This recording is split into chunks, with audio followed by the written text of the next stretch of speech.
up, everyone? Welcome to another fascinating, heartwarming, disturbing edition, maybe, of Hot Chicks and Hand Dogs. I'm MrWarrenHayes. I'm joined by Shawn Taggart, my co-host. How you doing, Shawn? You know, I recently fell back in love with the Lego product. Like the building blocks there. The building blocks. I tried out some of their adult sets now. Okay. Okay, I know For what you're talking example, about. Okay. I got the Infinity Gauntlet and I got Venom's head. So I was putting them together yesterday. Just to have a little fun, something to, concentrate on something that wasn't like, normal mundane stuff. Sure. So I was putting them Getting to together the point yesterday. where I'm finishing up and they forgot pieces. So, yeah. Well, Shawn, But I will say, no, go ahead. Lego's customer service is great. Okay, because tell me about it. They are shipping out replacement pieces within the next 7 to 10 days. I put in the request last night. This morning, I got saying that my pieces are being shipped. So, and then I found out that this is common. Like Lego's QA is pretty terrible in terms of making sure you have, sure you have all the pieces, because it's all looking the same, especially when you have Venom's head, which is all the same color. Like you get confused. I don't, so that happened. Did you run out of pieces on both sets or just the one? I did actually. Well, for the one set, I was able to make do with another piece that would be kind of similar, but just for accuracy's sake, I wanted to switch it out, and I got the piece for that. But Venom, I can't finish the other half of his mouth. So do you have right now the completed Infinity Gauntlet? Is that what you're saying? Yeah. Can we see it? I do. Yeah, let me grab it real quick. I'm gonna go off camera. Sure. Well, I'm assuming it's off camera because it's not on camera. Kind of thing.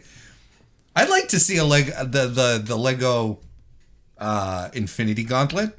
That sounds dope, actually. There he is. Move it in closer to your face because you're a little more cropped. Look at that! Wow. All right. That's pretty cool. Man, that requires a certain amount of work, and the fingers are adjustable and everything. Yeah, so you can move around, straighten them out, have that all set up. You can do the snap. You can do the snap. Holy shit! There you go. Good job. Yeah, but yeah, missing some pieces, but this one, like I said, it's not that noticeable. It's pretty much this one. It's this piece right over here. It should be a shorter piece. Okay. This should be the half piece right here. That's not too bad.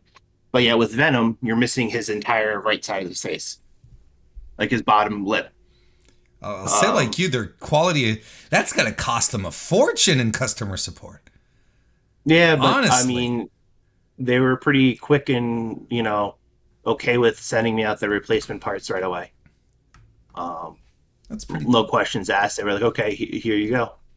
Like 7:00 this morning, I got the email saying that they were going to ship the parts out. When you said that I had one of these adult kits, I recently dropped by, we still have Toys R Us here in Canada, right? Well, here he's doing the shocker. Oh, well, there you go. So it is absolutely an adult kit now. Yeah. But I haven't been in a toy store in a long time because my kids are all past the age of toy stores, essentially. We've moved on to other things, more expensive things. But as I was going in, in this particular Toys R Us, you come in and the first thing you have is the Lego setup, right? And I saw one of these adult kits. You know what? When you said an adult kit, I was like, I thought it was the Vespa. You can build a Lego Vespa.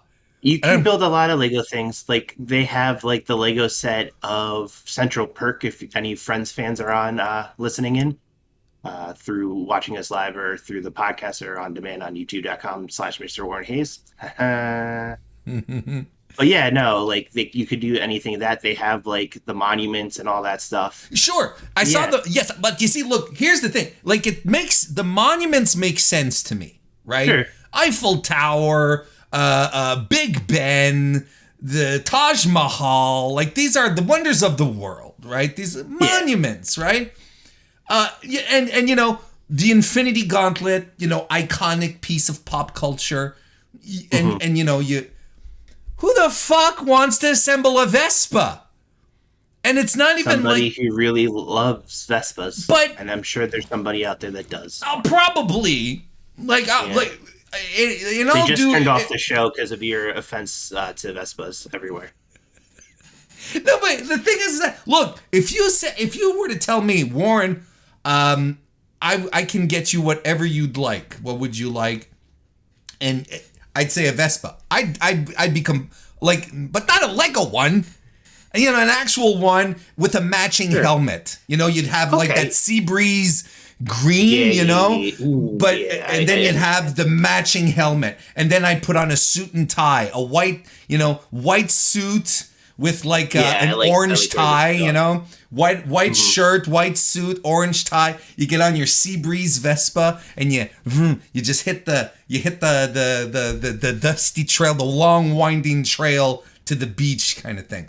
But my point is because it's probably the same. But you're right. No, but hang on. You're probably right, because they also have Ferraris, right? And like, why would you build a Ferrari? Yeah. See, it's just weird for a Vespa. It's weird to see some of the car pieces that are out there, because like this guy is really gonna sit there and build a Ferrari or like a Mustang or something like that, and you're like, oh man, this is just a little too much. Like, you look at the Infinity Gauntlet. I'm just going to pick it up again real quick. Sure. Please indulge yourself. Very, very nice and small. Nothing too crazy. Can you wear it? This took me a few. No, I can't wear it. Okay, because I saw it sort of tapered off. Okay. Oh yeah, it tapers off, but like the. But you have the base. Okay. Build it to the base and stuff like that. But yeah, with the cars, I'm like, that's just maybe a little too much. Like, I understand, like you said, again, some monuments, some pop culture references. Like, I get Central Perk.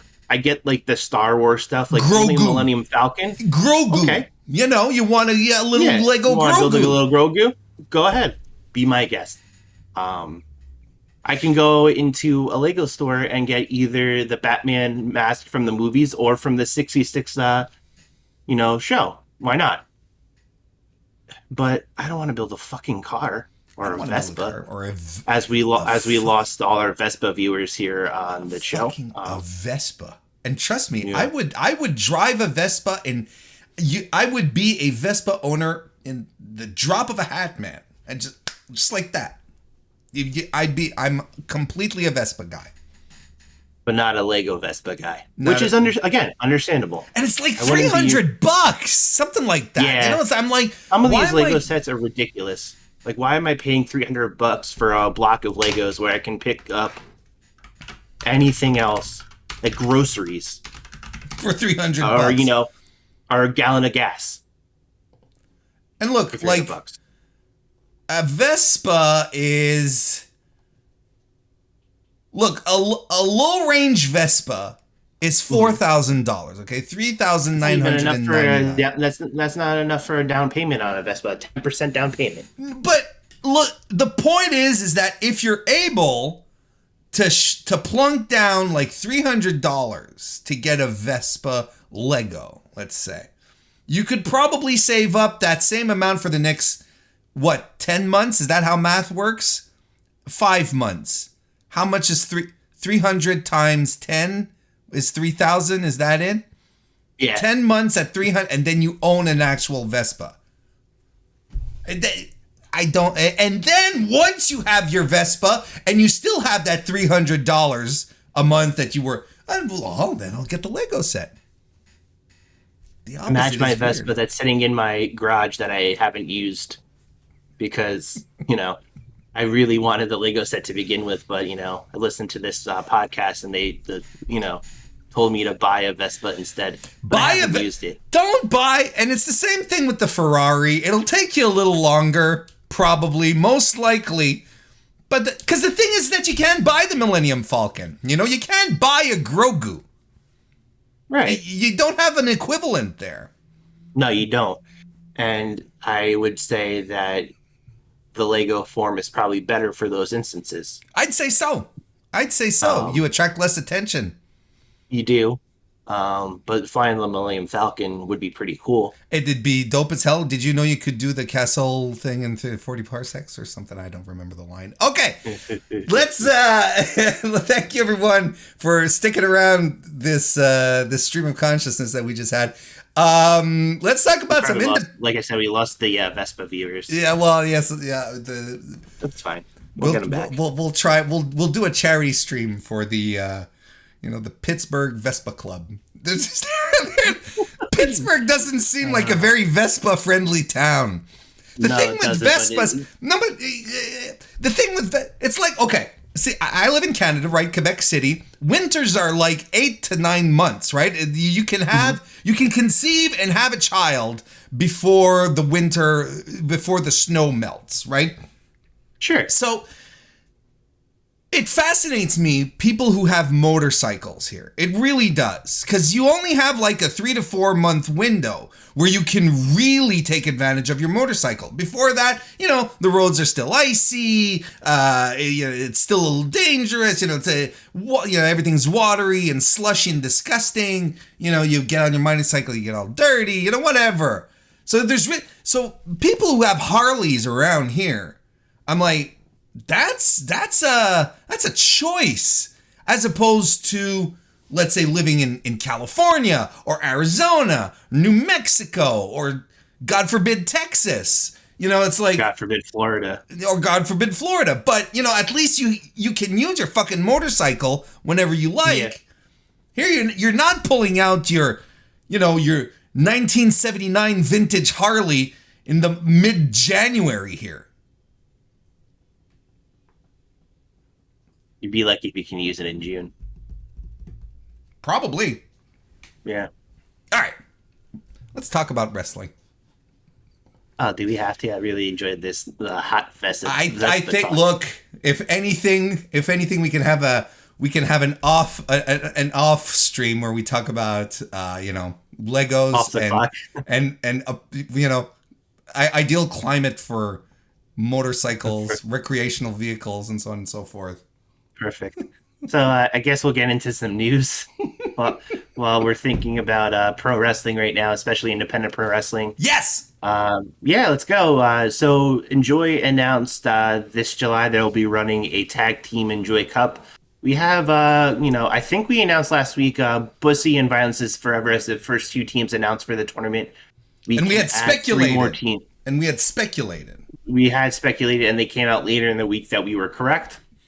We can also add to that list another 2 teams actually that we speculated: Kings of the District and the Production. Yes. But also we can add the Runway to that list. Interesting. So a very good group here. I expect a few more teams. I expect a team that involves Lee Moriarty, maybe with Speedball, after we saw what they had the last go around for Enjoy. I'd even go if we're going down the Lee Moriarty route. I'd even say maybe Darius Lockhart. Excuse me. That would be it. Can they coexist? Can they coexist? Type of thing. Yes. Another one of those things. But yeah, I mean, I expect a little bit more to be fleshed out. I expect, like I said, at least 3 more teams in this. MSP. MSP should be one. Let's see. Like I said, a Moriarty team. Should be in this, maybe even an MV Young team, or maybe they like to throw a little fun and throw in a Dark Order team. Maybe we get a reunion of Evil Uno and Stu Greason in this, and we get some SSB in this. Ooh, that'd be nice. That would be nice. That would be wonderful. This would be a great occasion to do that. It would be. Why not? I mean, Pittsburgh loves them. Bring in Sonny Kiss with someone from AEW. Bring in anyone, really. Bring in Sonny Kiss with Red Velvet. There's a team for you right there. That'd be a lot of fun. That would be a lot of fun with Stokely Hathaway as their manager. He's got to get paid. Brother's got to get paid. I really appreciate the Stoke. We'll talk about it a little bit later, but I Sure. do enjoy Stokely with that team. Um, PWI, Pro Wrestling Illustrated top 500 submissions are underway. If Hmm. you are a wrestler, promoter, anything in between of those, share your submissions with the team as they crack down and get ready to nail out this year's 500. Just a generous reminder because you'll probably forget this by the time the issue comes out. Submissions are from July 1st of 2021 to June 30th, 2022. So make sure you think about that as you send any or all submissions their way. Like I said, you'll probably forget it once the issue comes out, but just a friendly reminder here. A couple injuries that happened over the weekend. Yeah. Kind of a bummer.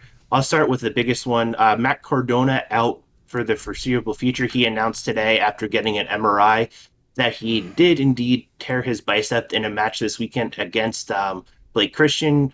The injury happened as he failed to really catch Christian as he was coming out for a dive to the outside where Cardona was standing. Um, the bad news is you're going to miss the ace in the Indies for a little bit while. Good news is it's Matt Cardona. We'll find someone to replace him pretty quickly. And we know there's a bunch that we can already replace him with as we gush about them weekly here on Hot Shakes and Hand Dogs. He's Another injury. hang on a second. He's Yeah. irreplaceable. What are you talking about? Matt Oh, yeah. He's the Cardona best heel in replacing him? he's the best heel in the Indies. You're right. I But made a huge mistake. yes, yes, but definitely the last thing we want is some Cardona heat. Uh, Yeah. but no, but it sucks. His run There's a has lot of been championships that are going to be vacated because of yeah, this. which is going to create some fun opportunities, right? And Mhm. the thing with wrestling is that absence makes the heart grow fonder.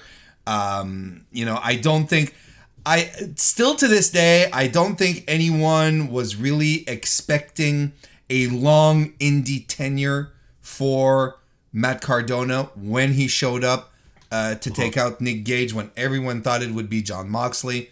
And honestly, I don't think anyone was like, oh, he's going to stick around. Oh, I hate this guy, so on and so forth. But he has just been fantastic throughout it all in his character, his portrayal. Uh, and I think a little distance, albeit being forced, a little Mhm. distance will do us, I think, a lot of good. We're going to just be happier to see him. Get well soon, Matt. Speedy recovery. We're excited to see you come back real soon. Definitely. I mean, bicep injuries too take a few months out. I know, anywhere between 6 to 9 months, I think. So the heart will grow fond, and we will miss the Deathmatch King, Matt Cardona. Another Deathmatch wrestler injures himself. Kind of a little bit of a gruesome injury. I don't know if you saw the spot, Warren. It was during the VXS show in a really cool venue in Las Vegas. It looked like the middle of a mall that I thought was abandoned, but it really wasn't. A lot of people, especially during Cole Radrick's entrance, were confused what was happening and wondering why this guy with no pants was asking him to move out of the way. Um, but Drew Parker got himself a nasty cut that Oh showed God. some meat Yep. on his Yep. leg Yep. after doing a nice little two bundle spot that went wrong against Cerez. To everyone's credit, they stopped the match abruptly and immediately. And they had some people out there to help tend to Drew while they were getting him ready to go to the hospital. It was just a few stitches. He did get removed from Saturday's GCW show as a precaution, as we know he is leading into a tournament of survival that really is his for the taking. We'll see what happens. As of right now, he's still in the tournament, but today is Tuesday. We still have 4 more days until that tournament takes place on June 4th. So, I mean, keep a lookout on GCW socials if that does in fact change. Um, if it does change, it'll be interesting to see who takes over for him.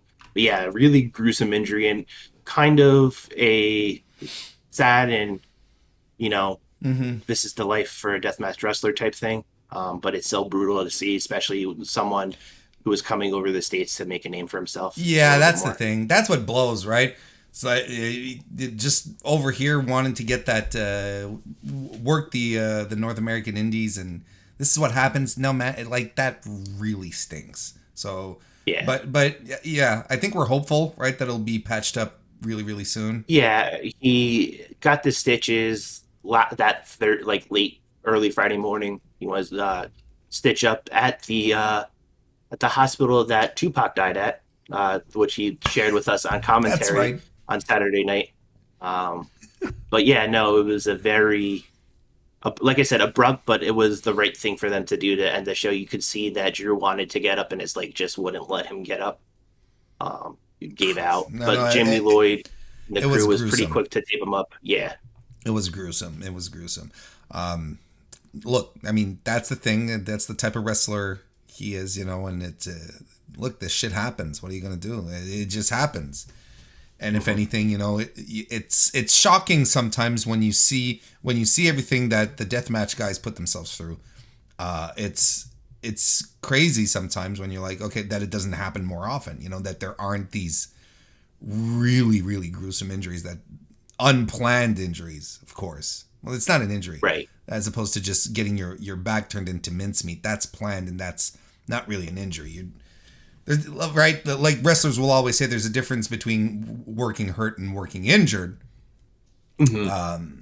So you know when you see, that's it. I mean, it's amazing that it doesn't happen more often, which goes to show that there is a level of professionalism to what you do, and accidents will just happen. You're just maybe tempting fate a little more than just, you know, running the ropes, doing a dive once in a while. You are tempting fate a little more, but, you know, Yeah, there's a risk with any type of wrestling, obviously, as we know. Those infamous WWE "Don't try this at home" like mhm. videos that they would do before every like major event or midway through an event. But yeah, I wouldn't recommend um, after watching the show go straight to Home Depot and buy a bundle of light tubes and see how it feels. Don't, Don't no, recommend. no, I wouldn't recommend that at all. I would not. But if that's your thing, don't tell us. But yeah, a very quiet news week, but still sort of eventful with some of that injury news that came out. Um, I wanted to shift now, unless Warren, you have anything else. No, no, we're good. We're good. I know what you want to talk about. Go right ahead. Yeah, so I've seen over, I would say since 2020, since WWE started their massive exodus due to budget cuts, so on and so forth. Hmm. This issue with the independents where there's too much talent and not enough independent wrestling or independent promotions to really give them the opportunity to shine. But still, there's the want and the need from a lot of wrestling fans and also promoters and promotions alike to book these people. And a lot of these people, I don't think really need to be booked on these independent promotions. If you look at it, I think guys like, I hate singling out people, but I'm not going to an independent show to see Eric Redbeard main event against some, next to nothing, nobody. There's these tired and true independent names here that I think are missing out on bookings just because we have this mass exodus of people. We've seen it now with AEW with the contract non-renewals that happened. Janela being one of them, Jack Evans, who actually returned to the Independence this weekend for Hmm. VXS on Thursday, and then was part of the Prestige shows over the weekend. Him being another name that really has started to show up again. So on and so forth. Like these guys are taking away from, I think, a lot of talented wrestlers, or at least wrestlers that should be breaking out on the independent scene. There's a lot of regional independent wrestlers. Like, for example, if we go up to the Minnesota region where First Wrestling runs, or even Time Bomb Pro over elsewhere in North Dakota, there's guys like Damon Springle, Ricky Norin that are still kind of stuck in those areas. And I think a lot of it has to do with not getting enough recognition to really get the chance to really showcase themselves. But these are guys that, have put in the time and the effort to become better wrestlers and stuff like that. Hmm. I think you also look at it from a standpoint of there's a couple of things that independent promotions are pretty good at doing. Adding more shows. As in a case with GCW, they just seem like they're never going to be stopped running shows. It's almost like they're almost doing the NWA TNA weekly pay-per-view model that they did back in 2002 to 2004 with the amount of shows, or adding in sister promotions like a JCW LA Fights. And I think that had a lot to do with the fact that they couldn't get some of these younger stars, like at first a Titus Alexander, a Alec Price, even some of the GCW regulars. Like you could see Billy Starks, Janai Kaioya pushed down to JCW, and that's nothing against them. It's just like there's not a lot of spots to give them on the main show. Cole Roderick for a while, ever since he took place of Alex Colon, has taken off again, but a bit in a deathmatch style than what we were normally seeing of him. He's another guy. Manders is now relegated to JCW. There's some times where you see them on a GCW or main show like that, but they get pushed over the backside. And while a lot of people are saying this is good for the independents, having guys like a Cardona, who I think Cardona is the prime example of understanding how to work the indies and how to get himself over the right way, by really just redeveloping his character and becoming like this corporate stooge kind of character that he was portraying. Mm-hmm. But there's also the guys that come out in the indies and are, again, a Scotty 2 Hottie who's only running the greatest hits of his time, and complains about pre-show meet and greets in an interview. There's either that level where they'll just add new shows or create sister promotions, or you see these influx of new promotions that are opening up. Garden State Pro is another example of a promotion that's opening up that does, from on paper, has a lot of promise. Takeshita Yamashita on there, Josh Alexander, Effie, names that you will see in independents, but you're also getting that international flavor that I think a lot of independents have taken themselves away from just because of the influx of North American talent that has gotten released or their contracts non-renewed. And, Prestige is very good at, this past weekend was a good example of bringing in that international talent. But, international talent was a main staple for major big independent shows back in the early 2000s. You see Ring of Honor do it during WrestleMania weekend, even in the course of the late 2000s with their New Japan partnership, doing the, War of the Worlds tours and all that stuff. You would see, PWG bringing in international talent from time to time. Sure, you're getting to see Takeshita in PWG face Daniel Garcia for the PWG title on the next show. But even that, and they're bringing in Aramis, Dragon Lee, all those Mexican wrestlers, luchadors who've, made names for themselves by working in the States and all that stuff. But there's still a lot to be desired from that international market. Australia is a big place where we've been seeing a rise of international talent from Australia in Shazza McKenzie and Adam Brooks. Joel Bateman's coming back over to the States. We're getting to see Callum Butcher, Vixen, coming to the States in July, August for IWA Mid-South King and Queen of the Death match. But there's still a lot of other talents that I think are being overlooked because a lot of people, I think, might really want to prioritize some of these released wrestlers from WWE or non-renewed wrestlers from AEW. It's really making it hard to, number one, it's hard to keep up with all wrestling in general. There's no question in my mind. Part one. Yeah. Yes. Part one. But I think now it's becoming very hard to keep up with independent wrestling just because of how frequent a lot of these once monthly or once every other month promotions we're running are almost forcing themselves to run bi-monthly, double shot weekends all the time, which in areas that I think they're oversaturating too.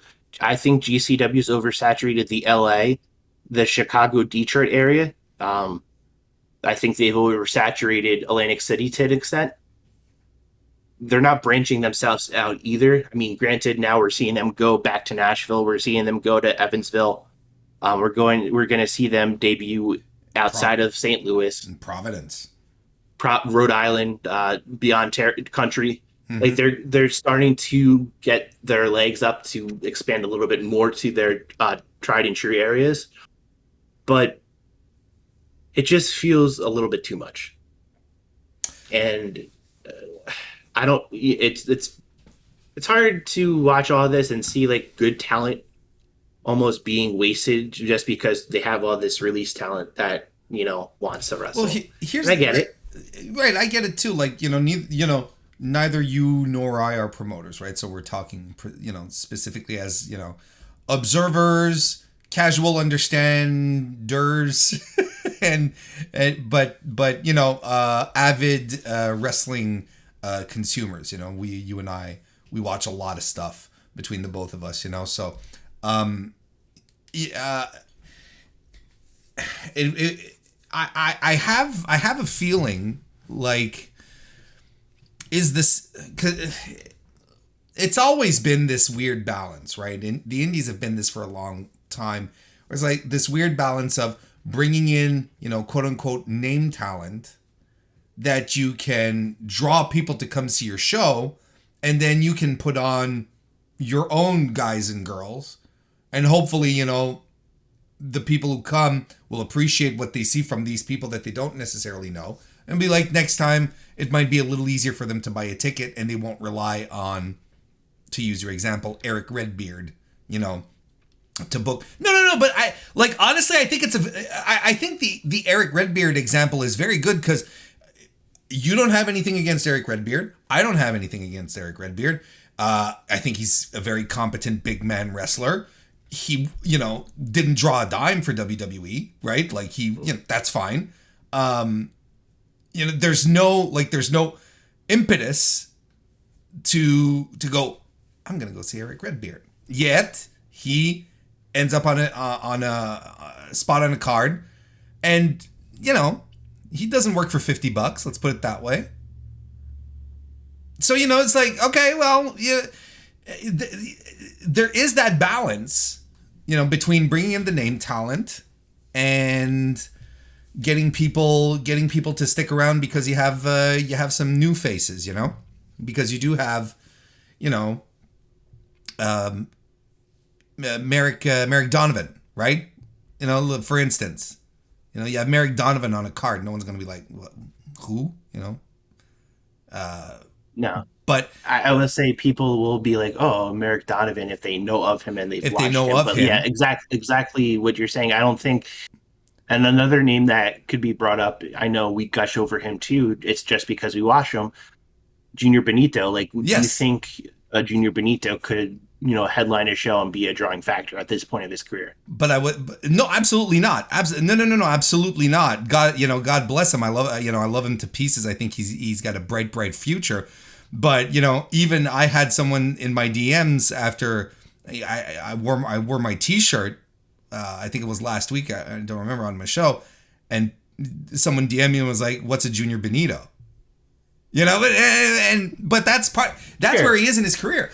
See, I think there's also that's the balance, right? Is that you have all this talent that's out there that are name talent, and it's not just WWE cast off. It's not Michael McGillicuddy. It's not Heath Slater. No disrespect, but again, not these people did not draw money, but you will end up having people who legitimately have real passionate fan bases who will follow them. A Keith Lee, for instance. Of course, he was gobbled up, but still, Sure. A Swerve Scott, or Shane Strickland. What am I talking about? These people get released and have these followings, and who end up on the indies. Of course, as a promoter, especially as a regional one, because there's the regionals and then there's the super indies, right? Like a Zello Pro, let's say, out in the Midwest, they'll have this combination of top stars, but also people from the Chicago area and a couple of very local, let's say, Midwestern, northern Wisconsin types, who run that circle, will be on the shows. But you'll have Jordan Grace, who'll be their champion for a while. You'll have you'll have the names pop in, and I think we're at a stage where the question is, can you draw this talent, you as a promoter, can you draw this talent to your promotion? Because as a wrestling consumer, I will be perhaps more inclined to watch a promotion or get involved in a promotion if I know they're able to draw these names, because I'm like, oh well, seal of approval if Alex Shelley shows up there. I'm like, oh, right. Alex Shelley's there. So this is probably a cool promotion. He goes back a second, a third time. I'm like, okay, I'm sold. These guys are probably legit, right? Warrior Wrestling is another very good example. But that's a super Warrior indie. To me, is the super indie, yeah. But I think the balance there is very strange because, or not very strange, but very difficult to achieve because. And I mentioned it there, like you have these big timers who have been released and now are accessible, but then you do have, and we've dropped the term a couple of times, triple I talent, like Alex Shelley, right? Like Janela, like Nick Gage, the really big time talent, but that are intrinsically linked to the independent circuit, that don't have like a contract over on, or who've worked in the Fed for like a decade or whatever. These people who have made their reputations and help preserve the indies in and about themselves, right? You have these stars as well. I think there is a level of saturation happening right now, and I think that it's just making it more difficult, like you said, for younger talent to maybe get the spots. But as a wise man once said, the cream always rises to the that's not how he said it. He was much more forthright, but the cream always rises to the top. So are we not just stop it? Are we not just are we not just creating a new level of competition, of hunger that will create better indie shows from people who want it more, and maybe we'll see less of the meme wrestlers, but you know what I mean? I do know what you mean. And like another point to this is you look at certain promotions, you brought up Zello Pro with Jordan Grace. She's on the independents enough where I think, having her like a champion is a good representation of the company. Take it to the other side. GCW's current world champion is? I don't remember. He's never on TV. He's a part-timer. The John Moxley. No, you're right. Good point. Yeah, Moxley. And if you want to talk about it, he's a part-timer to GCW. Absolutely. And if you want to put it that way, like a lot of casual fans, and you know what, we always should cater to people who may not be in the know of or in wanting to watch more of these, but are caught by a match or something because there's a name on there. They see the rest of the show and they can decide if this is a promotion they want to follow, and that's really at the end of the day what we're trying to help them with too. But I'm just saying it would be nice to have your company represented by a champion who is always there. I feel if you are a big name star like a John Moxley, come to GCW all you want and put over, or have your match, or do your death matches that you can't do really in AEW or anywhere else on television, but don't hold the company's top title. Is where I'm coming out of it, because you're not there enough. But you know as much as I know that's not John Moxley's decision, right? Oh, I know that 100%, and I get that, and I understand why the decision was made. Sure, but if you look at it from a broader perspective, you have guys here. You have AJ Gray, you have Blake Christian, you have Alex Zane, you have Janelle, you have Deppen, who is actually getting a shot in New York on June 18th against Moxley, which is great for him. Originally for the Sunday show, you were going to get Christian and Cardona for the number one contender for their show, probably in Nashville, which Blake was probably going to win to begin with, because that would be Blake's homecoming.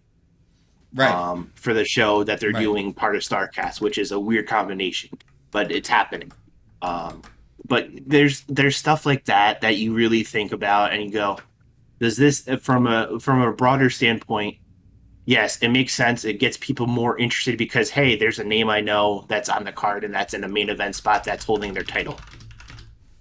But I know, a lot of people had this issue, and to bring it up to WWE, had an issue when Brock was champion. There were some that were for it. There were some that were against it because, oh, he's the champion. He should be defending it every month. And in some cases, for an independent promotion, you want to have, if you're not running as often as a GCW, you want to have your title defended monthly.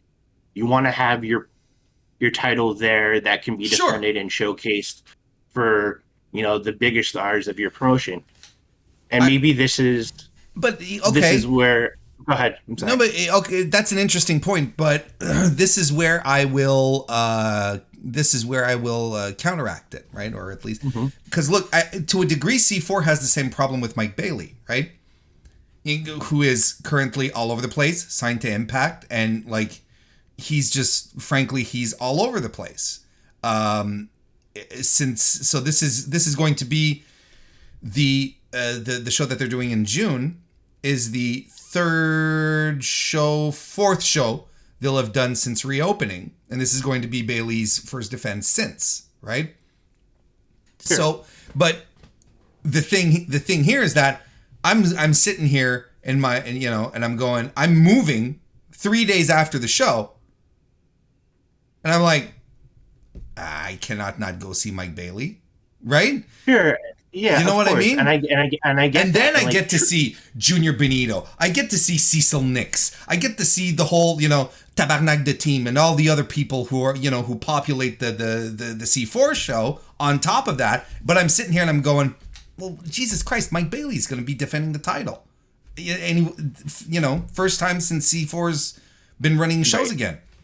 So, I'm very iffy when it comes to the world championship thing, because ultimately it also helps you, you want to build contenders, you want to build your talent, you want to build people who will come across as credible. God bless Tony Deppen. It is probably going to be the biggest match of his career, like visibility wise, as far as, but, he's not winning. I would say the Suzuki match that will be on Strong soon will be. Oh, is it going to be on Strong? He fought him on Strong? Yeah, he got it was the Philadelphia, the TV taping the next day. That's right. That's right. Okay. But I mean, honestly, this probably will air before that. So for the time, definitely will be more eyes. I'm just saying, I'm not even talking about the AAA indies as we're talking about, like the GCW, the Warrior, the PWGs, stuff like that. I'm talking about your regional promotions, that, sometimes make the mistake of, they get the big name, make him champion, and then goes MIA. But most of those people that are involved or want to go see the regional promotion are going for those smaller names, and even going even smaller and going local. They're going for those names, so they want to see that belt defended because they want to see their local guy graduate to regional, and then from regional to the AAA eyes. And I get it too, like. The title is supposed to be on the best performer or the best wrestler or whatever the case may be. So for like some of those AAA independents, I would put C4 in there. I think they're one of the premier companies in Canada. Yeah. Besides Love Wrestling. But you also have to understand, like there's promotions like Freelance Underground, which is the sub company. That's a great example. I see where you're going. That's a great example. And Calvin Tankman defended his title that he won for the second time in 4 months. I mean, that's 50%, sure. But MLW takes as priority, obviously. Sure. But you have guys that come in here month after month, like a Storm Grayson, Josh Bishop, and Russ Barkley are now making more appearances over in Freelance Underground. You have those people there that really are putting that promotion on the back. And I feel fans of that promotion love to see like a Storm Grayson or a Wes Barkley or a Josh Bishop hold that title because they would be able to defend it on every show. Unless they had double bookings or whatever, and the occasional Sure, double sure, sure. booking can happen. Sure. But I mean, when you're talking about that promotion, you see some guy who really isn't there as defending at the championship, and you're going there because you want to see all titles defended. It's kind of hard to really want to put a focus and follow that company. I mean, I don't know how much you watch Underground, but Underground's a lot of fun. I mean, they have the other story right now with Pat Monix and Matt Nix, which is a very compelling story that they're continuing to build. We thought this would be the last, but it's not. There's just a lot going on here where, it's just unfortunate. The quota, the Frank the Clown per minute quota is a little high for me. Too much Frank, I understand. But like you were but like you were saying though, at the same time too, like you look at your triple I independents, Warrior will get Will Ospreay when they can. Now, I'm interested in Athena. Is she going to be able to handle the schedule that she has? Right. I'm chuckling with with her getting now signed to AEW. Granted, I think I know the reason why Thunder Rosa had to drop the title, but it's still an interesting, concept to think about. Will Athena suffer that same fate eventually? So on and so forth. There's just, there's risk and reward with handling situations like this. I don't think in some cases the risk is worth it, especially when you have some of these guys wrestling on the show that you could look at and say, hey, they deserve to be the next champion. You look at Deppin for GCW. Does he have the tools to be champion? Yes. Mm-hmm. Will he win? No. I think it's for a bigger play. And it brings me all the way back to the injury to Cardona. Was the play for Cardona to retain the title or regain the title in Nashville? Sure. Something to think about. And just to bring back one last point that you had brought up as well, like in regards to, because we're talking about saturation on a couple of levels, talent, burning the territories, as they used to say, burning it out, running Chicago too much and West Coast and so on and so forth. Here's the thing is that again, this is probably something I'd like to chit chat with promoters about and see if we're completely off base here. But I would assume that if you have the means to do it and you're capable of running multiple shows a month with the dearth of talent out there, indeed, and the availability of facilities, and in a lot of states, the loosening of the athletic, rather loose athletic commissions, let's put it that. It's not the case everywhere, shout out Maryland, but, there are all of that. I think it makes sense to be able to run it more. And then on top of that, well, it's easier than ever to stream your stuff. And whether you enter a deal on IWTV, hopefully your equipment's good. As long as you don't put your hard cam on your subwoofer, you're fine. Oh no. Yep. or getting into a partnership with Fight TV, you'd be surprised the amount of weird ass promotions that are on Fight TV running shows. You're like, who? What? These, World Extreme Sports, what do they call what Wrestling Entertainment Cycle? What is it? The UK there, the Authors of Pain promotion. They got a deal on Fight. They were going to be, anyone can get a deal on Fight. I don't know if you also noticed that you can watch a show that's just strictly hockey fighting. Yes, I have seen that. I've actually watched DVDs of that back in the day. But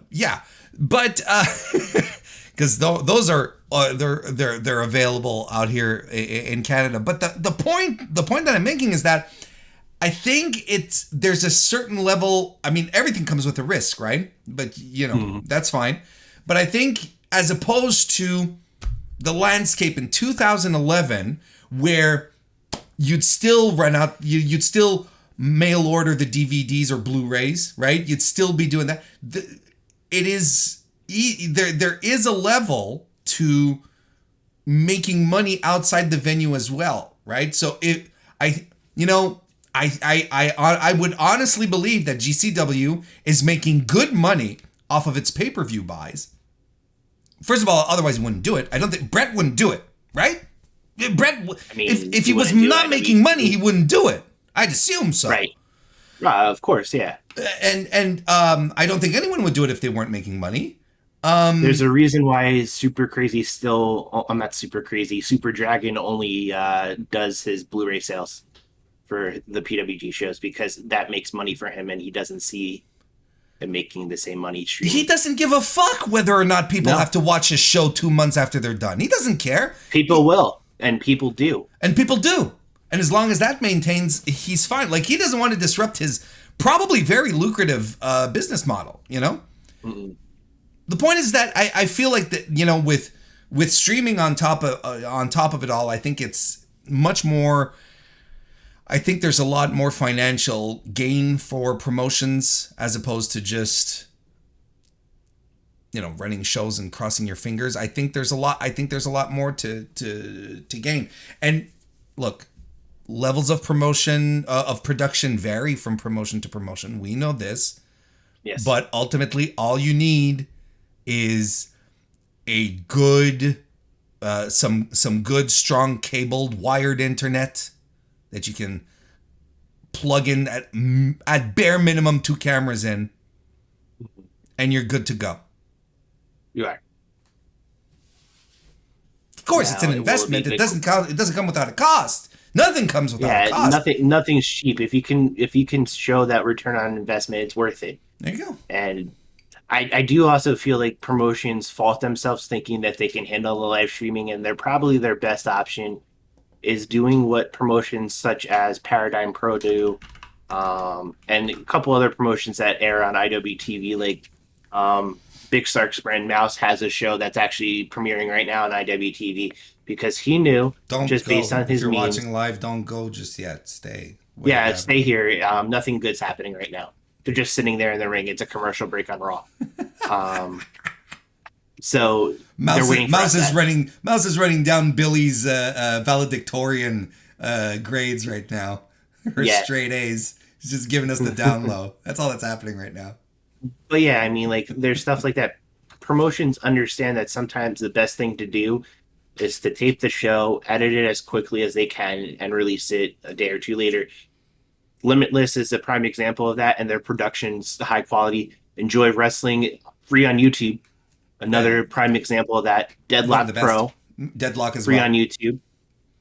Very good production. Like, if you understand what you're capable of and you don't try to push the envelope because you know that envelope will rip, like, there's nothing wrong with it, but you do have that quick turnaround from these promotions.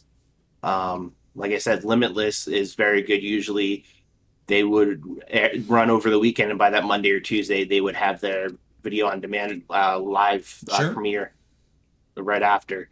But yeah, this oversaturation, like I said, it's not just talent, it's also promotions. And I mean, what could change? I mean, you're going to see a lot of promotions, a lot of decent sized regional and local promotions probably slowly fading into the distance because they can't keep up with the talent that some of these bigger promotions are grabbing and giving.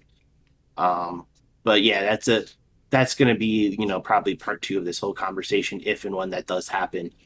We had a couple of shows that we wanted to watch, and Warren, you want to get right into it? Oh, let's start talking about some shows. Let's start with BLP. What do you think of it? Very good show. And I'm going to tell you, I thought the second half of the show was particularly good.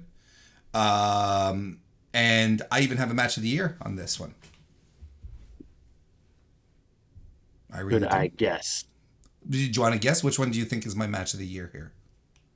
Joey Janela versus Super Crazy. No, in all seriousness, it's probably Bailey Cole Roderick. I would say. Uh, wait a second. No, wait a second. I'm confused. This is not the show that has a bit. I mean, no, I'm sorry. I had Is to it pull the out my Prestige notes. show that has your It has there match is of the year? yes, my there it's on the Prestige show. But Mike Bailey and Cole Radrick was fantastic. It really, really was fantastic. Yeah. I like Radrick is ready to just like explode and take everything with him, you know. And I think the more and more chances he gets like this to show up, it's fantastic. Like he was able to handle Mike Bailey, right? And also deliver a match that was a little out of Bailey's usual comfort zone, which has, you know, a lot of his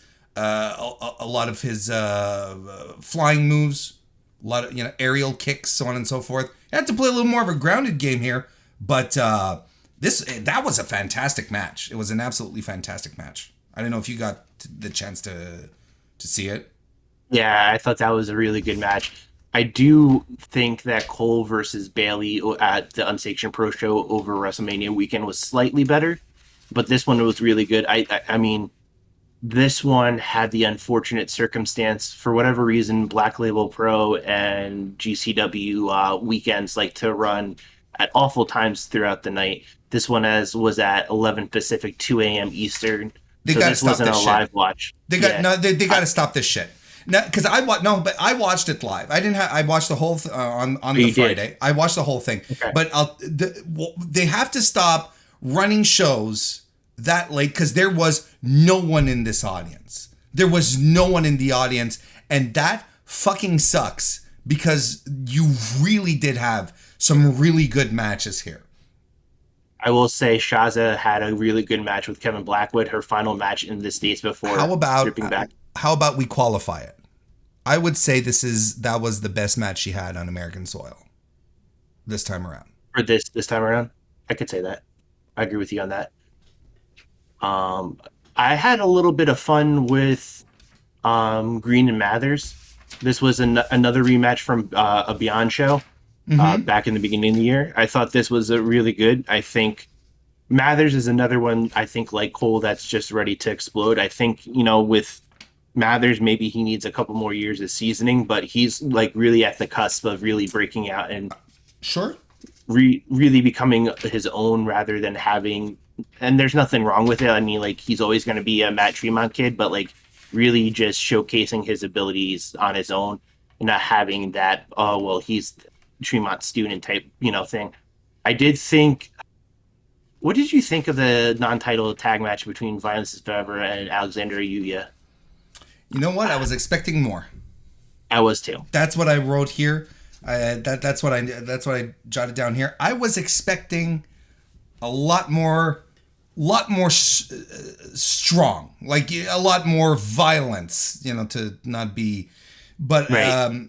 and this was like, there was this match and there was the Anthony Green match that I'll say that I'm going to lump these together because and I love Anthony Green, cool guy, super cool dude, and a great wrestler on top of that. But I feel like both of these matches had guys involved in it who were turned off by the lack of crowd.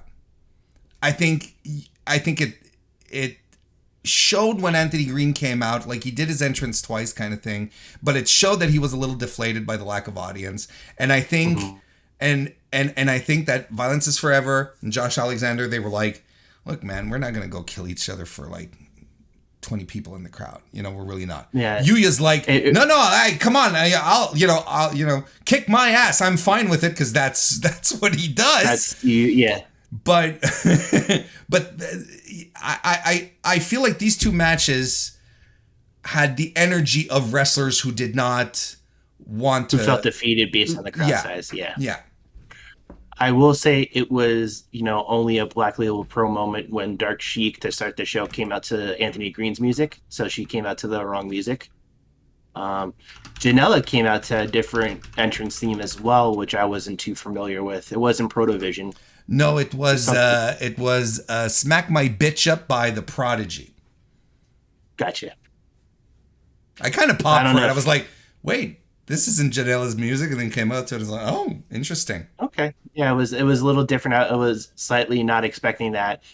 I would say though, yeah, the second half of the show, I would say from the four-way on, I think the show picked up in terms of, speed and like just action right after another. I thought that four-way was fun. Again, I love seeing Kobe Durst wrestle in the States, so seeing him wrestle here. The rotation lived up to his name. He loves to do many rotations. I thought it was funny when Crash picked him up on his shoulders and carried him to the back in the end of the match because he was like out of it and woozy.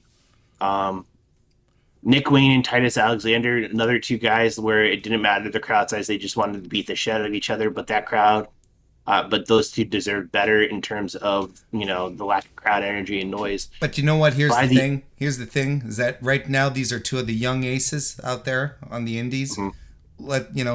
These two guys, Alec Price, those three right now. We'll throw Starboy Charlie back in there once he finds his sea legs again. His groove. But it's like these two guys. This is the first in a interminable series that they're going to have, right? Like that night on May 27, there, it was sort of like maybe not the tightest Nick Wayne match you'd expect. You're like, well, it doesn't matter because these guys are. It was way past his bedtime. Nick was opening the subway at 6 a.m. the next, in just a couple of hours he had to go. Yeah. No, but this is, it's the first in a long, long, long series of matches that these guys are going to have with each other, like over the years, I mean. Oh yeah, and I'm looking forward to that series match. Another series for Titus Alexander I'm looking forward to, and I'm sure you can agree with this, is him and Starboy. Because I think that's going to heat right back up for West Coast. That's going to heat Starboy up real good. Now, just before we move on to Prestige, then, two last notes. I swear I have not. I went on a limb and I said, from this point on, there is nothing you can tell me that will convince me that Jordan Oliver is bad at wrestling anymore. Like it is not relevant discourse. As of May 27, 2022, I don't think. There's nothing anyone can bring to the table now. That was Jordan Oliver sucks. At this point, you're just bad faith, or you stopped watching Jordan Oliver, or it's either one of the two. Because you look at his match with Tom Lawley, and you're like, this rules. This rules. Yeah, I would say watching him maybe beginning pandemic against Tom Lawler, I don't think you could have hung with him. I think it would have been a very one-sided affair to the point where it probably would have made Oliver look a little bit silly in some points. Sure. But Oliver now, I think, gets it to the point where, he can hang with guys like that. He did really, he had the match with Shelley. He looked really well in there for GCW in Detroit, I want to say, at Harpo's. Like, he's doing really well for himself now, and he's getting it. And he's a student of the game. He's always watching something from this 50s, 60s, 70s. He's watching old wrestling tapes that MLJ gives him to watch. He's wanting to learn. And you see, that's the thing that everyone has always told me. Every time that I had, where I was like, I don't get Jordan Oliver. Because my point was that I don't get it. I don't get why Brett is throwing his support behind him. But then everyone would tell me, well, Jordan, he wants to learn and he's improving and he trains every day and he comes with the ring crew and he leaves with the ring crew, and he wants to get involved and everyone likes him and he's a cool guy and he loves the business. And I'm like, sure, but I hate his matches. It's like, but there, what everyone was telling me is coming full circle at this point. The prophecy is true. He's also, what helped was him starting to eat breakfast. Well, when you're broke, look, you're in your early 20s. You know, you're broke as hell. These are the types of choices you make in a day. Do I eat 3 full meals or not? Can I afford to? You know, and is bread and butter a meal? Is that you asking Siri? What's that? Is that you asking Siri or just? No, I'm not at. No. Yeah, I know.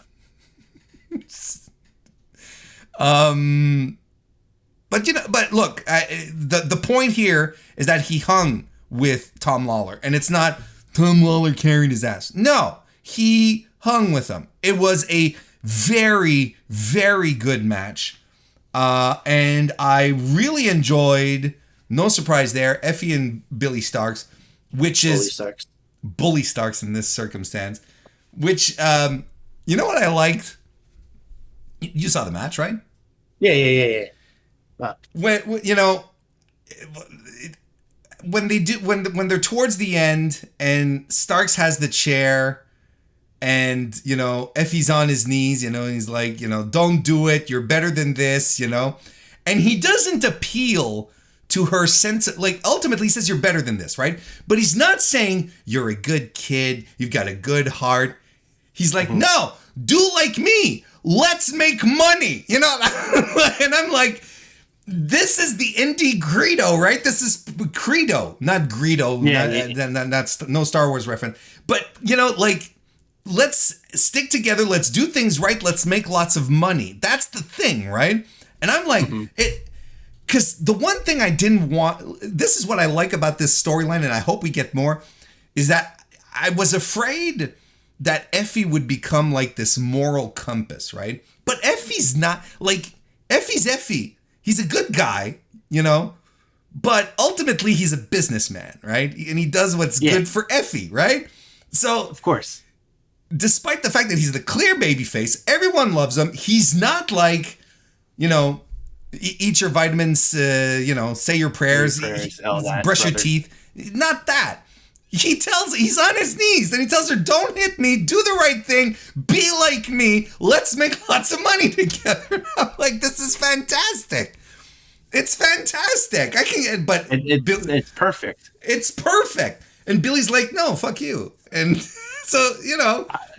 I will say a pretty nice and tight pile driver from Billy too. God damn. Right? That was a nice one.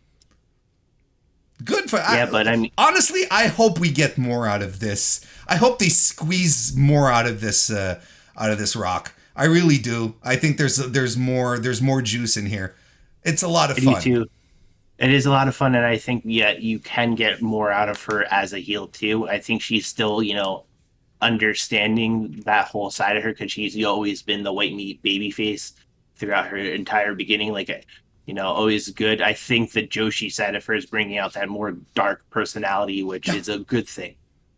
Yeah. But obviously, I think from the 4-way on, it picked up its pace. I enjoyed the show.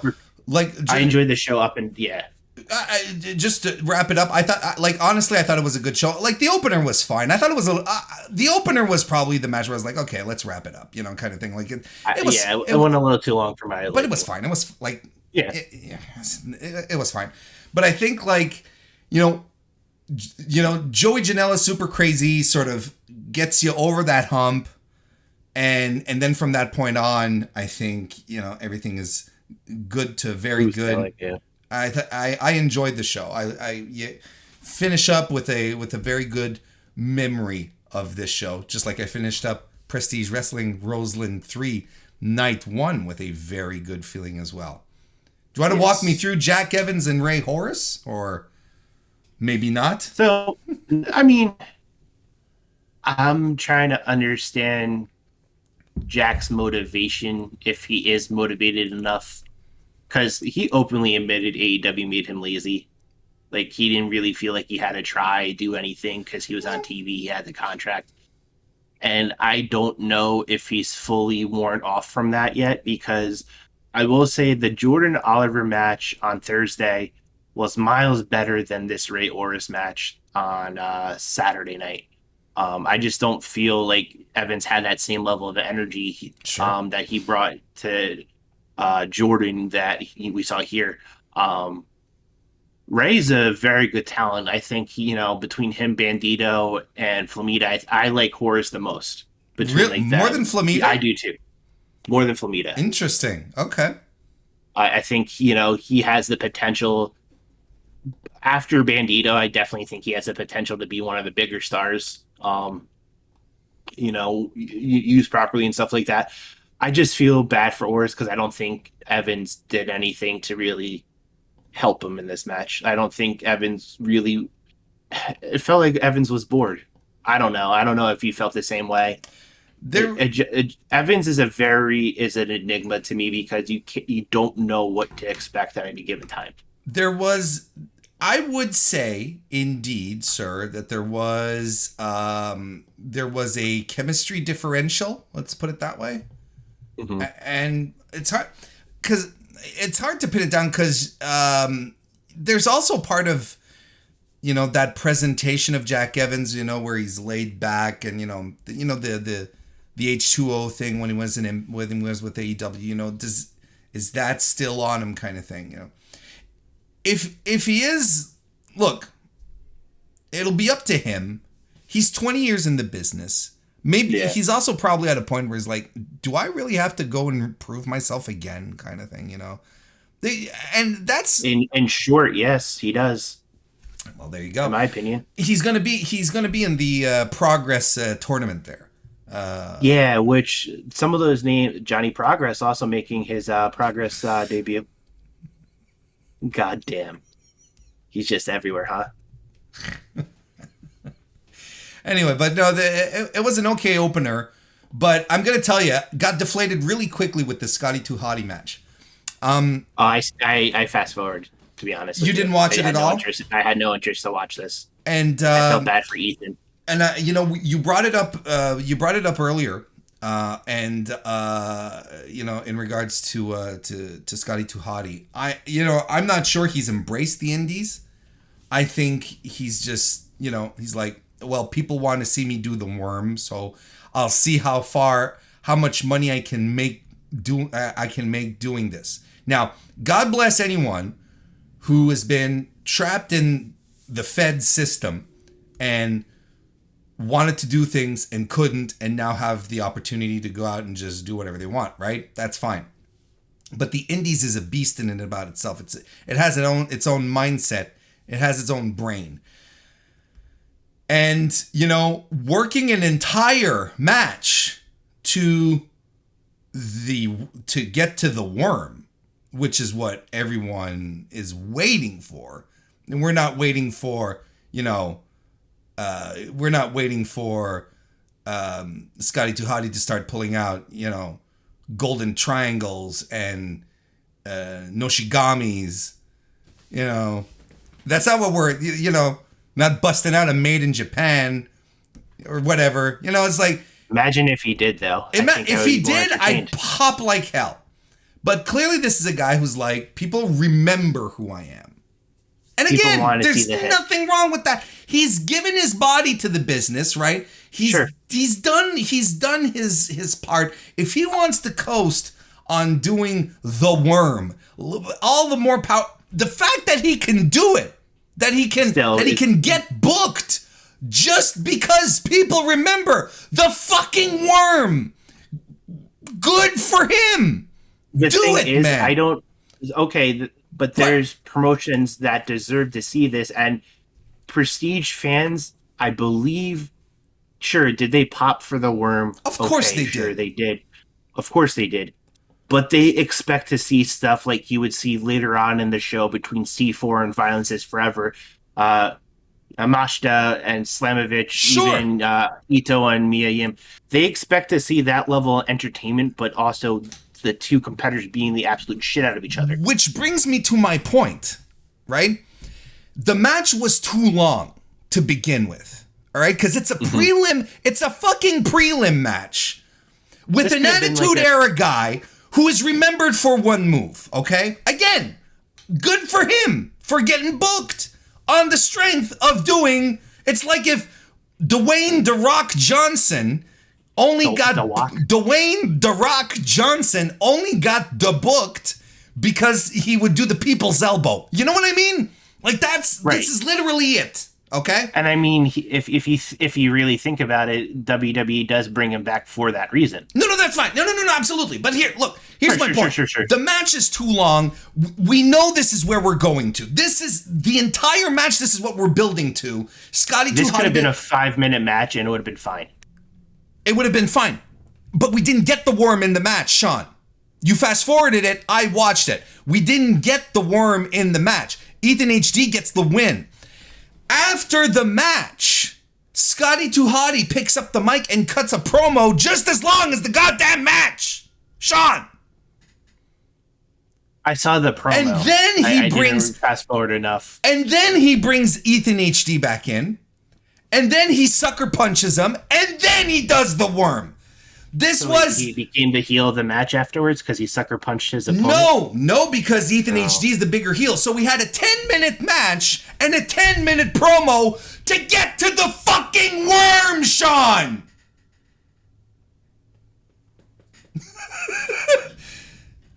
This was nonsense. I hate the independent wrestling. Thank you.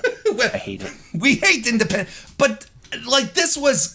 And I was like, there's someone backstage. As Scotty 2 Hotty was talking, and he was talking about filling up the arenas, filling up arenas, and you're like, motherfucker, come on now. Who cares? Honestly, who? I don't want to get into that. There's no point. The point. Let's live in the present. Let's live in what happened here. 20 minutes to get to the fucking worm. I'm convinced there was someone backstage. The promoter was backstage during his promo. And he was like, he's going long. He's going too long. He's going long. He's going long. Someone has to end this. Someone has to cut this. There's no way. Back to the ring. There's no way anyone approved a 10-minute post-match promo to get to the worm. 5-minute match, Ethan HD picks up the win. After the match, they shake hands, they do the thing, and then Scotty 2 Hotty kicks him in the balls, shoves him down, does the worm. Thank you, good night. But honestly, at this point in the show, after seeing a sleepy-eyed Jack Evans and Scotty 2 and 20 minutes to get to the worm, I was a little deflated. I was like, oh, this better pick up fast. It did I will say it did pick up for me at Taya and Willow. Sure. And where did it pick up? Sure, I think you have the idea when the ropes broke. Jesus Christ! And honestly, and it's so bad. And and Willow took a really bad spill. She took a bad fall. I thought honestly, because she has the repaired neck. Because we remember her breaking her neck against Dickinson a couple of years ago. Mm-hmm. I thought she re-injured that or something. That was a bad fall. When she dropped, that was. I hope she yelled at someone backstage when she was done. I'm sure she's very pleasant. I've chatted with her. She's a delightful human. But this kind of shit is unacceptable. Yeah. Unacceptable. Sure, accidents can happen, but Jesus fucking Christ, what a bad tumble she took. Taya, right? Pro, runs right out. Goes out and checks on her. Checks on her, but then you okay? Drags her back in, she drags her back in by the hair. We're still fighting here, but she checks on her. She goes, you okay? She goes, yep, all right. Drags her back in. We're good. Let's keep going. But that's the way to do it. Christ almighty, man. And so imagine me, again, I watched the Scotty 2 Hotty thing. We got a pretty good tag team match between the Midnight Heat, Derek, Shawn, and Jaden, but, nothing that burned the house down, nothing where I'm like, I'm trying to get back into the vibe. I'm like, all right. I like Jaden. He's cool. Let's go. And then the rope breaks, and I'm like, fuck, this show's snake bitten, This is like cursing or something. And then, we go into right away. MV Young comes out, and you know what? I think I loved MV going on the mic and saying, "This shit's live. Let's just go and do it." And this just turned into like a Polyam Colt street fight. Yeah, because it worked to everyone's strength in that match, and it worked around the the rope being broken. I'd say Sonico did his best. Sonico did his best. Akira and Drexel and MV Young were, looked really good here. Akira and Drexel really, fought as they were gearing up for their match on night 2. The Love City Death match. MV Young, he to me has grown as, a very much well-rounded wrestler. He's taken over by storm, I think, on the East. It's nice seeing him out on the West Coast. But yeah, I think Sonico, did his best with a rope situation. He's a little bit more aerial than what we saw from him in this one. Yeah, exactly. But yeah, did all he could. He did all he could. I did like this. I liked Akira playing with the camera after we thought he was going to throw Drexel into the camera, and then he turns around, just clotheslines in and just goes.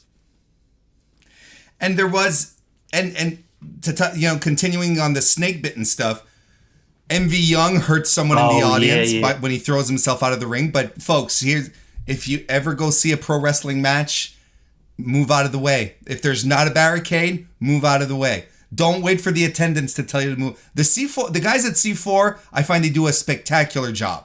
They do a fantastic job moving. I will say, and I did make this comment to you when I was watching that match, J Rose is excellent. And any type of match that's going to get out of hand, like if it's going to be something like a street fight, if the action is coming your way, it is. Grab your shit and move. Just hit the something bricks. As simple as that. Just move. Shout out to Corgi Dust, your C4 pal over on Twitter. She told me, when she has everything in a waist bag, fanny pack. A fanny pack. There you go. She has everything because she gets ringside seats every time at C4, and she's like, "No, you don't have time to grab your stuff. Just have everything ready and move." Yeah, they're gonna be falling all over you. You'll have your seat back. I promise you. You paid for that seat. You will get that seat. You'll be fine. Yeah. You want to have a drink. You want to enjoy a beer watching the show. Don't sit at ringside. It's just as simple as that. Or do it during intermission. Yeah. I love this. But that was fine. And then they had an intermission to fix the ring. And then from that point on, there were no more nonsense. There was no more nonsense. It picked back up right away. Honestly, this is my match of the weekend right here. Yamashita and Masha. God damn, this was exactly, what I was expecting out of these two. Really? Obviously, with Masha working over in Japan and having the love for that style, the love for the strong style, and they didn't hold back punches, they didn't hold back kicks. They just nothing. They just went at it right off the bat. I did like a lot of what. This was really my first time really seeing him. Actually, I've seen clips and stuff like that, and I've watched a few TJP shows, but like really focusing on her a little bit more in this because a new name and new face to me.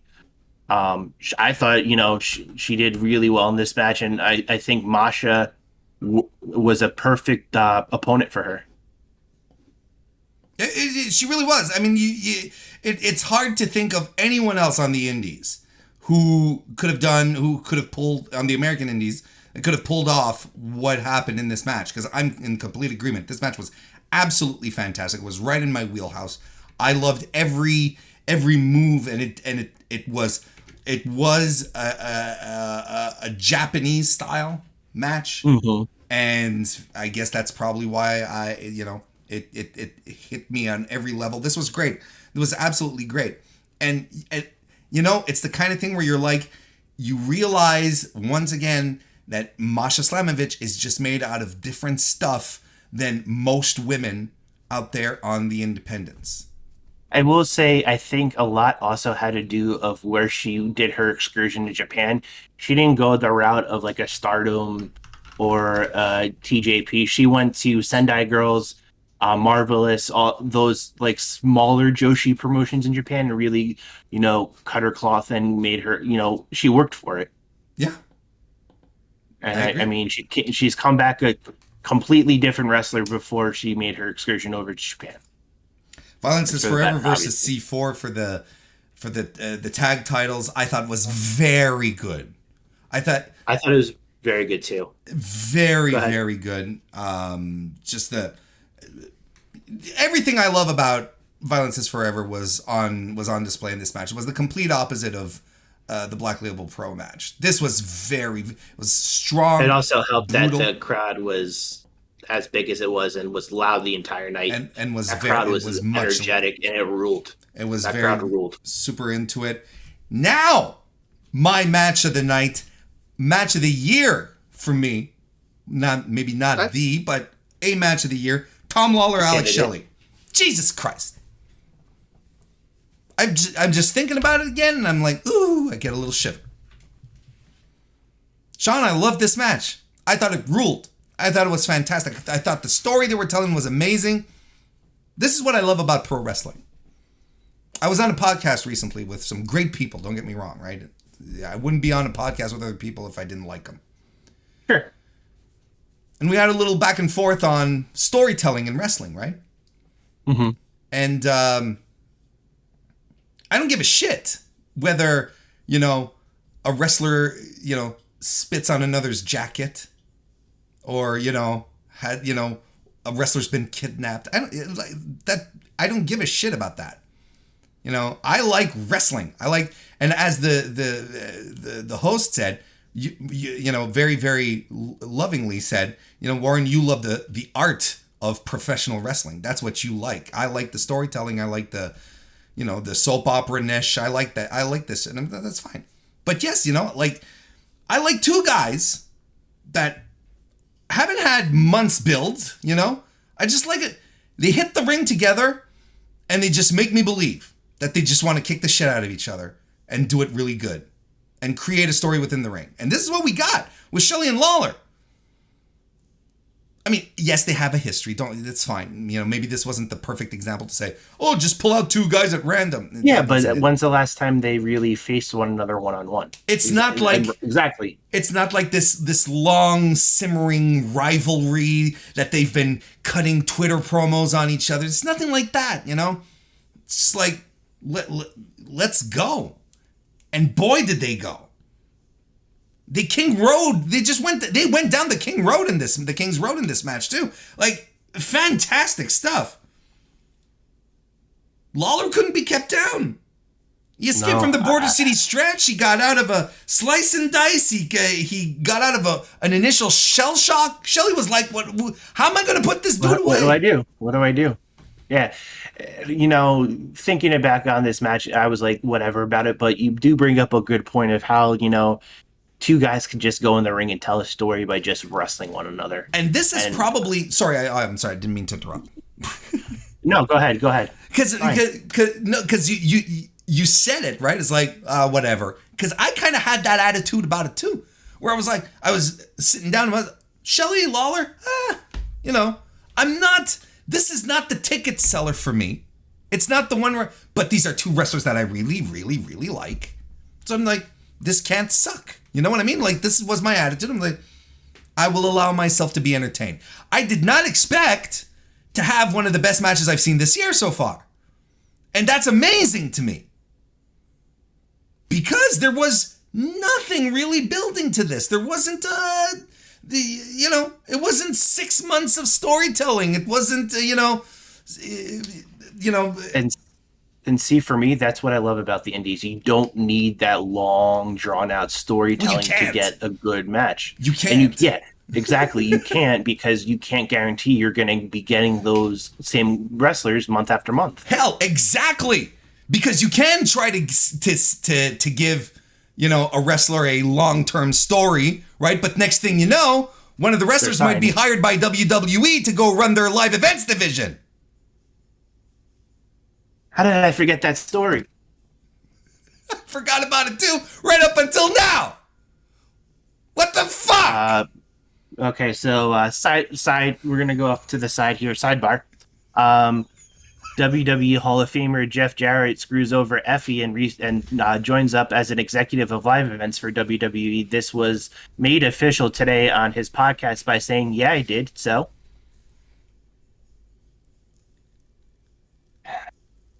This is why I fucking knew. I don't understand how this guy who Vince McMahon openly on television, and I actually, you know what? Forget it. I know how this happened because you can never hate somebody for so long as Vince McMahon claimed to hate Jeff Jarrett. But it's not only that, man. It's not. It goes beyond that. This is a guy. It goes beyond but that. Here's the thing: it's like Jeff Jarrett, right, was given everything in this business by his dad, everything, and everything that Jeff Jarrett has touched has been driven into the ground. He had to sell his dad's promotion to Panda Express. What do they call it? Panda Energy. Oh yeah. Then he starts up Global Force Wrestling, right? Isn't that the name of it? Global. And then he gets back to Global Force Wrestling, and then he gets back to WWE or something. So he throws that aside.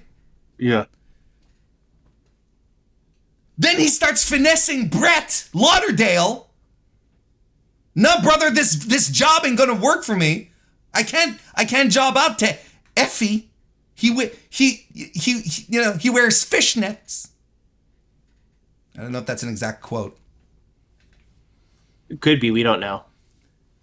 He says, it ain't gonna work for me, brother. Yeah, but Effie, he's one of our top guys. Yeah, it's not gonna work for me. We'll do a revenge match. See, that'll draw. Fuck this guy. A guy only in pro wrestling, Sean Taggart, only in pro wrestling do you have a constant feed of failure in your career, where the biggest moments of your career are failures, where only in pro wrestling will you then end up with a high-paying job with high levels of influence in the biggest promotion in the fucking world, Sean. Why do you think Eric Bischoff is still doing his podcast and positioning himself as the businessman of pro wrestling? A guy who spent so much money on his promotion that when it started to fail, it failed miserably. And has never had a success since. Sean! Yeah. We live in a business of finessers and relationships. This is what wrestling is. Jeff Jarrett ending up in WWE? Come on. Come on. It's absurd. It's absurd, but it's typical. And it sucks for Effie. It sucks so much for Effie because everyone wanted that rematch, and Effie should have won at Hammerstein. I don't know what the problem was. He should have won. But I guarantee you, Jeff Jarrett came up to Brett the night of the show and pulled I'm holding you up for money, Vince. I'm not dropping the belt to China. Or give me a raise and I'll drop the belt to China. He did one of those. And Brett was like, all right, cool.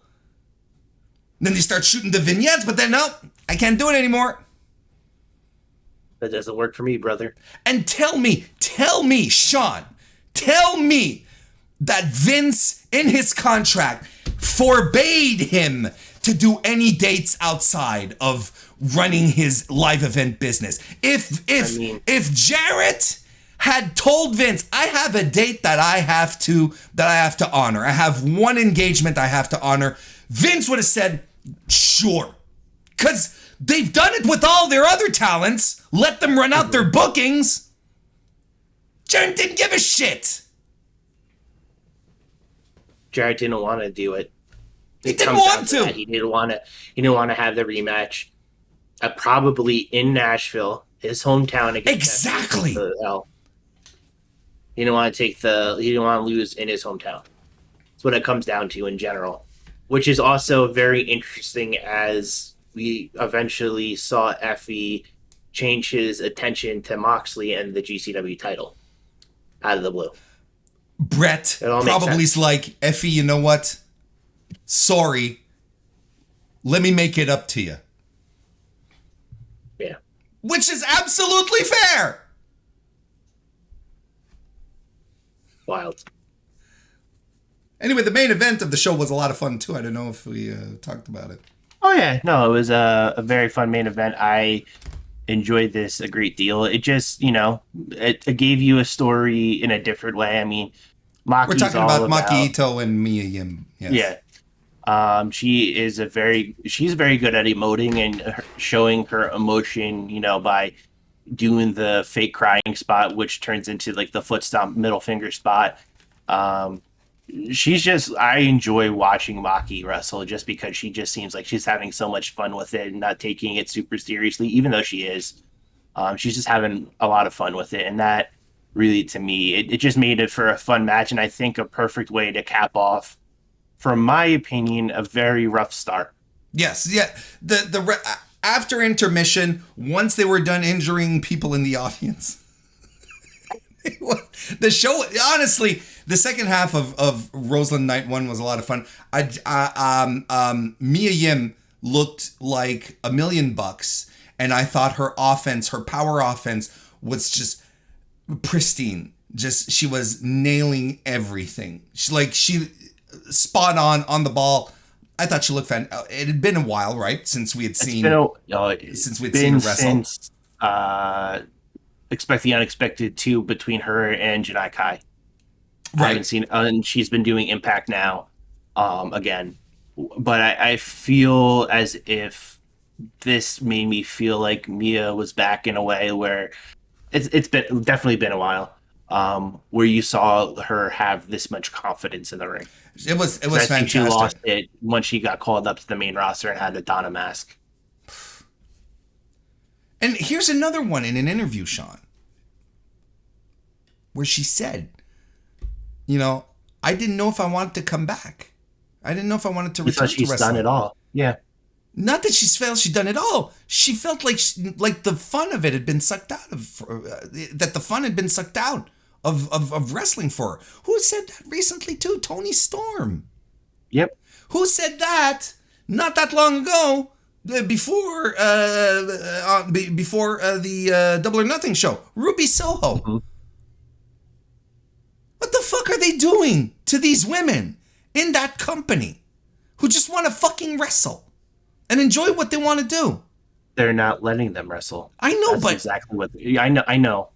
But I mean, they're not. They're making them do stupid things. It's not I know the answer to the question, right? Sure. It's just, when you hear them come out and they're all giving their individual interviews, they're not sitting around a table and agreeing with, it's not a panel where they're like, where they're all in agreement.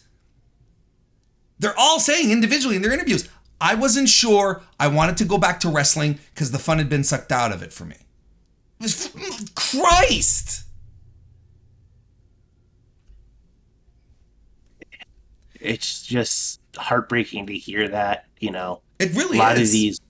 A lot of these talents, men, women don't matter, but especially the women come out and say, working there made me lose my passion, made me lose my love for something that they were so passionate about. And I remember distinctly when she did the Mae Young Classic 2, right? Mm-hmm. When she was done with her match, during the tapings, someone was taking cell phone video of it, leaked it out on the internet, of the crowd just chanting, "Sign Mia Yim, sign Mia Yim," as she's walking away. Triple H comes out and he has a microphone and he says, "Okay." And the crowd erupts, right? A couple of weeks later, next thing you know, she's on NXT. Yeah. It's not as if people didn't want to see her, Shawn. It's not as if she didn't have charisma or talent. She's not a fucking Tiffany Stratton, whatever her fucking name is, or Lash Legend. Oof. Fucking Mia Yim. And then when they bring her up, they put a mask on her. Ugh. Yeah. Anyway, good show. Good show, fun show, good, strong second half. You got a match of the year out of it, between Shelley and Lawler, according to Warren. Like I said, yes, the match of Highly recommended. Go out of your way to see it. I think it was phenomenal. I highly recommend the second half, but that match and then the Yameshita Slamovich match, absolutely. Go out of your way. I would say just watch the final 4. Oh, great match! It's a good time. You won't get bored. I absolutely. Yeah. And if you want to see something completely surreal, watch the whole Scotty 2 Hotty thing. It just blows my mind. It just blows my mind. Luckily, the shows this weekend that we're picking won't have any Scotty 2 Hotty matches and or after match promos, as we have mainly 3 shows, but you'll understand while I break it down. We have GCW's Tournament of Survival, which airs this Saturday at 4 Eastern. We broke it down last week, but just to give you a reminder, your first round is Drew Parker versus Cole Roderick, Rina Yameshita versus Hoodfoot, Slade versus Matt Tremont, the favorite Slade, that is, Toru Segura from Freedoms against Shane Mercer. There's going to be more announced. Obviously, you have your semifinals and finals. Black Label Pro is back at it with 2 shows on June 4th at 4 and 8 p.m. Eastern. We're going to start with your 4 p.m. show, Trish Adora and Kylie Ray. Very good. Can't wait for that. Fun. That I feel like it's a meaning of I'm glad these 2 ships are not sailing into the night. Does that make sense? Yeah. I'm glad they're having a match. This show is these matches are part of Tyler's day off. I guess their social media or just avid helper and supporter. Prince Petty on Twitter. Tyler, he's actually getting to book some of these shows, giving some of the match duties. Isaias Velasquez takes on BK Brian Keith. Warhorse takes on Christopher Daniels. Christopher Daniels also doing a meet and greet during the show. Don't sleep on this match. Warhorse and Christopher Daniels, and we've talked about Warhorse a couple of weeks ago. Since he got into team intensity, team integrity, ambition, team ambition. Yeah. Thank you, with Davey Richards. Team 3 Eyes. The Team 3 Eyes. I think Warhorse has upped his game tremendously. He's more well-rounded as a wrestler, and it shows 100%. You got Calvin Takeman, Chris Bay, Alec Price versus Cody Lane. The Rascals of Trey Miguel and not him. Yes, Myron Reed. No, Trey Miguel, Myron Reed versus the Bang Bros. Hyan versus Taylor Rising. Mark Wheeler, Jesse V, Sabotage Sean, Alfonso Gonzalez, Wes Barkley, Darius Luttrell, Xavier Walker, and Travis Titan all in a scramble. Dan the Dad taking on Bradley Prescott the Fourth, and Kevin Blackwood and Titus Alexander round out your 4 p.m. show. Your 8 p.m. show will be headlined by PCO versus Jake Something for the BLP title, a title that Jake Something did not lose, was stripped of. The tag titles between Violence is Forever and Kevin Blackwood and Tom Lawler. Oof! Bully Starks versus Willow Nightingale. Alec Price versus Mike Bailey. I cannot wait. I cannot wait for Alec Price to just be a little shit to Mike Bailey, because the thing is, Mike Bailey can be a little shit too. Absolutely. Oh yeah, absolutely. I can't wait for that. Haas battle between Crash Jackson and Joshua Bishop. Alex Crowley versus Rachel Ellering. ACH versus Titus Alexander, which should be fun. Effie versus Puff, and then Levi Everett versus Isaiah Bronner, another hard-hitting affair. 5-star match coming up. Effie versus Puff. Make sure you get all your cage match ratings ready, all your Grapple app ratings up for the 5. Fun show, fun weekend coming up. There's always gonna be very, very, very busy things moving forward. Yeah, so that was the weekend in review and what to look forward to. So Warren, I know you have a Thursday show coming up. What's there to talk about? It's gonna be very AEW heavy, surprisingly enough. All right, I'll skip it. No, I'm kidding. I'm going to be reviewing Double or Nothing. I'm going to be talking about the MJF stuff, of course. We're gonna dive deep into Airplane Gate. Was there a ticket? Was there not? No, we're not. We're absolutely not. It is no, but was honestly, there a meeting? Was there not? The look. honestly, the MJF stuff is fascinating. Don't get me wrong. I love that. It's great. But the airplane ticket, did he go? Was there even a ticket to begin? That shit is boring. That's boring as fuck. I couldn't give a shit. I think it's an interesting wrinkle, but it's boring. And then it didn't go from it didn't it now it turned from was there an airplane ticket after his match at Double or Nothing or not now? And then there's people reporting Saturday. He hit the bricks immediately after the show. No, we stayed around for a meeting. It's like Christ, the minutia on this shit is ridiculous. The Wade Keller stuff brought a little bit more, I think, of God bless Wade though. Coming from. He's a little iffy sometimes. I love Wade, but oh my God. Look, I want to speculate. I want to talk because I think it's super fascinating, and good for MJF for knowing his worth. There's your spoiler alert as to what my opinion is. Don't watch Thursday then. Or you can watch hear why he thinks that. Watch because we're going to be wrapping up the Best of Super Juniors as well. Because the blocks have been determined. That's all sealed up. So we're going to be talking about the finals. Going to be giving an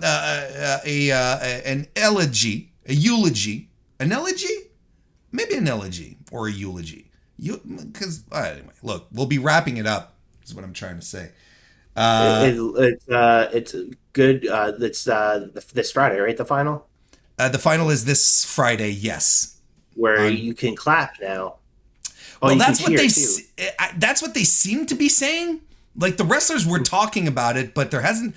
I haven't seen, unless it's happened while we were recording, because we've been recording for 6 hours, I think, at this point. Unless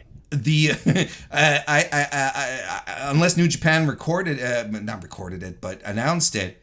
Like, Alex Zane and Clark Connors, they were tweeting out that, apparently you'll be able to cheer, but there hasn't been an official word. Hopefully, yes, because the main event is Hiromu Takahashi and El Desperado, and their match of 2020 was one of the best matches of the year in my top 5 of that year. So they deserve a rematch in front of a loud crowd. 100%. This will be, the consensus is it's the safe finals. They could have, tricked us, given us something with a little more teeth to it. It's the safe final, but it's going to be a great, it's Okada and Naito. It's like safe main event, but you're going to get a good match, kind of thing. It's the safe match. So we're going to be talking about that, my overall thoughts, and previewing the sports entertainment premium live event airing on the award-winning Peacock this morning, Heck in a Cell. It's a PG show, man. I don't know why they keep calling it hell. Can't say that. It's not PG. Heck in a Cell.